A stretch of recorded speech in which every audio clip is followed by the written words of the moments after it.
Oh, hello there. Stephanie is not in today, so I took over the channel, sort of. My name is Nanny from the channel Singstress, and I started harassing Stephanie Canada last year for us to have a collab together, and she answered. And we did it. We did the thing. She sent me a very lovely pattern from the 1970s, which I transformed into a very cute and flowy dress, and I sent her The Curse of the Spaghetti pattern, a German magazine from the 50s and 60s with that kind of pattern that no one understands. It takes ages just to find the pieces that you need, with instructions of course only in German because I could not let her have it easy for this challenge. So let's go now to the cute Stephanie and her struggles.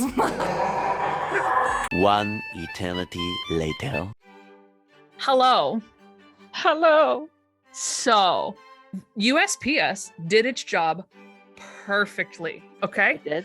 Wow, It did. I'm surprised. Yeah, me too, honestly. But it's all good. They did their thing. They did the thing. So they got it to me before I left for my contract, right? Great. Totally cool. Stephanie's going to put it in a safe spot. Yeah. I'm gonna put it here so I don't forget where it is. And 2.5 months later, I have definitely forgotten where it is. I think I got here like 2 days before I was supposed to leave. Oh no. So, which means that like I was in a frenzy of like stage management packing for 2 months. So I had no idea where the hell it went. So terribly sorry. But wait, I got one of these things. Oh god, yeah. Those were inside the one that I sent you. I so know, that was the whole point, is like do the spaghetti thing finally. It's still not in a language I speak, never fear. This one's in French. Like, so yeah. would that be an amenable compromise to it's just Of not in course, German, of course. it's in French. It's okay. It's okay. Okay. I forgive you. And maybe during the process of making it, you do find the magazine, because it's always Oh. like that. When you're almost done, then it's Yeah. like, there it is. There it is. And so I got on with it. Into the tracing, that is. And while I assumed that it would be easy, I would be distinctly incorrect. No, that cannot be that small. After the initial mind meld, I decided that I would be able to take this on no problem, grabbing my handy friction pen and a straight ruler and, well,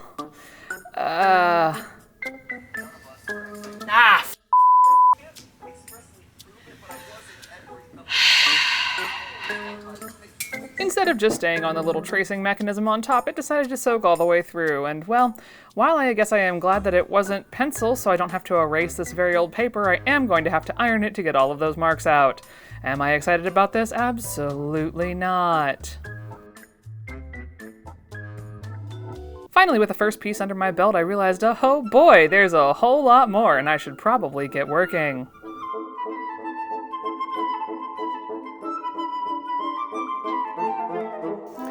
Okay, that's traced out, which, while it was minorly annoying, it wasn't actually as hard as I thought it was going to be. What is going to be a problem is that I used Google Lens to translate this bad boy. That's right. And it basically says that what I just traced out, if I don't make any adjustments, is like a vintage size like 16, so a bust 34. If I add 2 centimeters, then it's a vintage size 36-inch bust, and I'm none of those. So while the tracing out was not as bad as I thought it was going to be, the sizing up is going to be probably very annoying. The only upside is that it does say here that pour le tal 48, I don't remember, 48? No, that's wrong. I'm gonna stop before somebody comes through the phone and slaps me. Il faut ajouter 3 centimeters. So basically I can go up 3 centimeters safely to get to a 37-inch bust. And then after that, they are like, sorry, if you aren't this size, you got to do a whole lot of work. Actually, I should probably go eat dinner and then resume the sizing up. We'll see you later. Later that same evening. So after a tasty dinner and a change of clothes, I went back upstairs to set up my brand new to me cutting mat and table, which was made possible by my Ko-Fi donors. So thank you very much, because this whole setup at an estate sale was $50. Now, at first I tried the 3 centimeter, aka timesing that into inches, and that's what I'm tracing out here. I would not say that what I made was correct or went well. And that would be the point where I just said screw it and traced the original onto paper and just slashed and spread from there. Was I so tired that at first I was slashing and spreading without measuring? Yes, I absolutely was. I did stop to try and correct that. I emphasize the word try.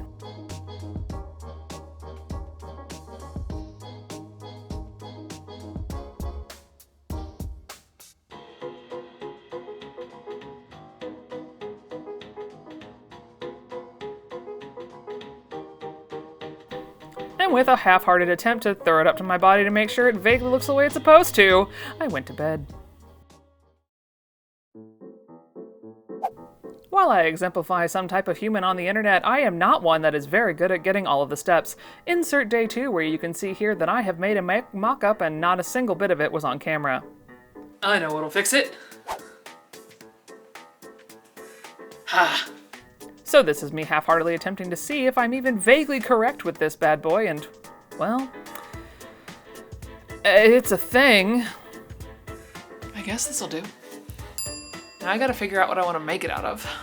12 seconds later. And then you look across the room and realize you have tablecloths that have been waiting for just this moment. Am I gonna hate myself because I'm gonna have to line up plaids? Yeah, probably, but I don't care because that's gonna be cute. And if there's one thing you can guarantee in a project of mine, it's that if I'm going to take on more than one thing that I don't know how to do, I'm definitely going to take on two. Insert the lining, literally. Did I opt to fully line this bodice for the very first time in any of my projects? Yes. Yes, I did.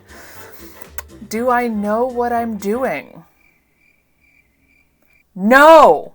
No, I sure don't. So there's that.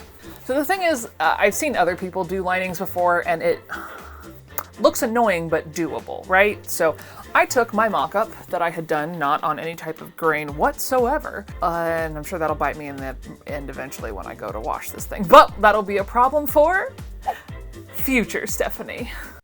So I have seen a couple people do linings like this, especially halters, where they leave this end totally free so that, you know, you can actually turn the neckline.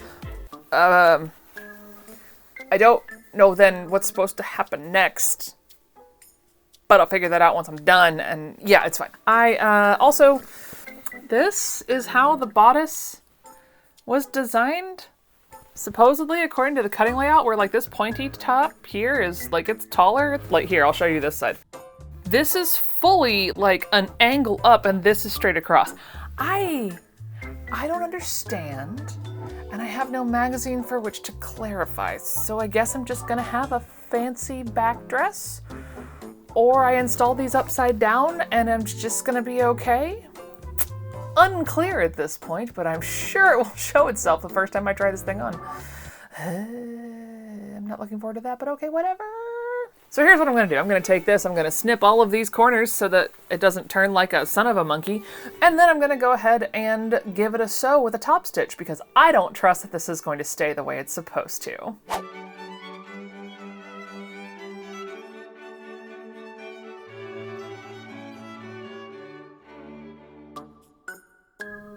So once I had eventually remembered to clip those corners, that's right, I definitely almost forgot to do that. I then turned it all around, got it to lay flat, and got to sewing.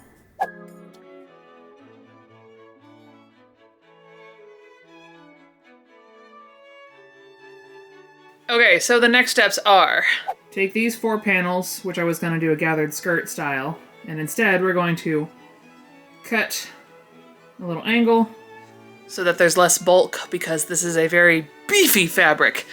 And then I'm going to gather it up and stitch it all together and put some pockets in there because can't have skirt without pockets. She says, knowing well indeed that she has definitely made dresses without pockets before, but hey, that's all good. Let's do the thing.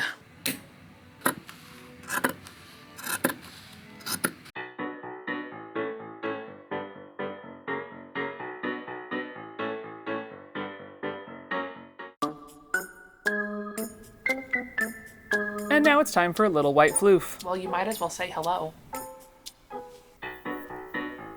Did I absolutely just realize that I said that I was going to install a back zip on this thing, which means that I would have had to have left the back center of the skirt, you know, basted to a certain point.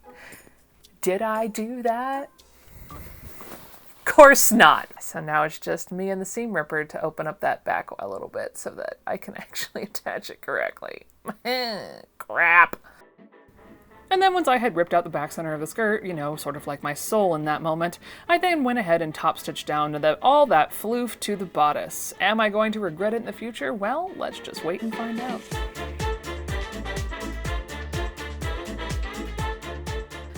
You know what? Let's just skip to the good part.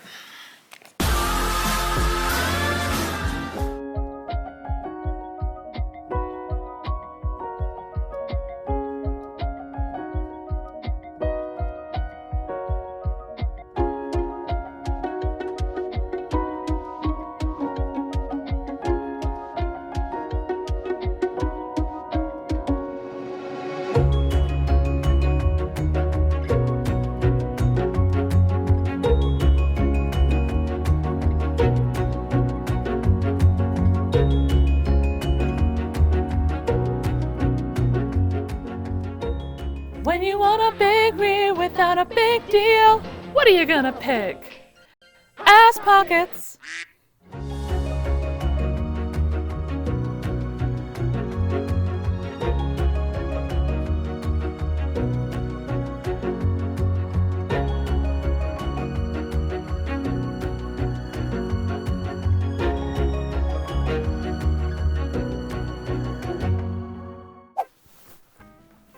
It's done! I did it! I sized up off of a spaghetti line. Hooray! I don't think I would really recommend doing this without the pattern magazines. Just throwing that out there. Yeah, because going straight from this to this with no information on where any of this crap goes was called the Great Guessing Game of 2022 because I didn't know what I was doing. Here's what we're gonna do. I am proud of myself for finishing this. That is what I'm taking away from this. I regret some parts of it. Mainly keeping the halter. I hate halters. I should not make them. That's just what it is. I don't like them, period. So I will definitely be probably chopping these off because they curve too much this way. So I'll probably cut it here, make straight straps that go back so I can wear it like a standard dress because that's what I wear. Other thing, ass pockets. Not a thing in my vocabulary. So I will also be taking apart this entire skirt situation, which you can barely see, but I'm gonna be marking it here so I know where my side is. Because while I don't think this is supposed to wrap wherever the heck it wraps to, I actually kind of like it and I'm not mad about it. But I just want to adjust the whole skirt so that I have pockets on my side, not on my rear. Like, not helpful. And of course, make sure you're heading on over to the channel Seamstressed so that you can see how Nani made up this 1970s, definitely not in English, pattern that I sent her. Other quick note before y'all fly away on me here, if you have even stayed this long in the video, it's all good if you haven't. I wanted to let you know, I, in my head, would love to put out content once a week and just be super regular, but with my stage managing jobs that randomly pop up and your expectations is mainly what I'm trying to manage here because I don't want you to be disappointed when there are weeks that I can't post. So I would safely say to expect probably 2 videos a month from me from here on out, probably. Unless there are months where I don't have stage managing things and then I can focus solely right here on this channel. But I can't make it work sustainably for me, only focusing on this channel and stressing myself out when I'm working 6 days a week at my theater job and trying to get videos up for you every week. So I just want y'all to know that I'm probably going to drop down to 2 videos a month, maybe 3 if I can find an editor that doesn't cost an arm and a leg, because there's so many ideas that I have, I don't have the time. I've run out of hours in the day. So, and as much as I want to give all this to you and be bigger and better, I have to acknowledge that where I'm at, And where I'm at is not really sustainable to hire an editor. And also, like, I love this and I think it's super fun and I'm going to keep doing it. I just can't do it as often because it's just not financially stable for me and my family. So I just wanted y'all to know that that's going to be a little change where we're going to go from probably 3 videos a month to 2 videos a month, depending on how much time I have. This is me rambling. Either way, I want to thank you for being here and being a part of this, whatever this is, because I don't have a name for it. And I want to thank y'all so very much, and I will see you next time.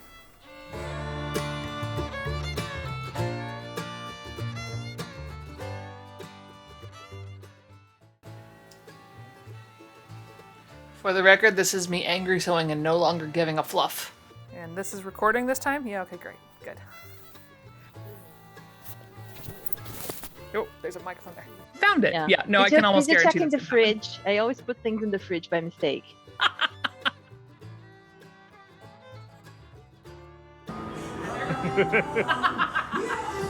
Core strength that I don't have.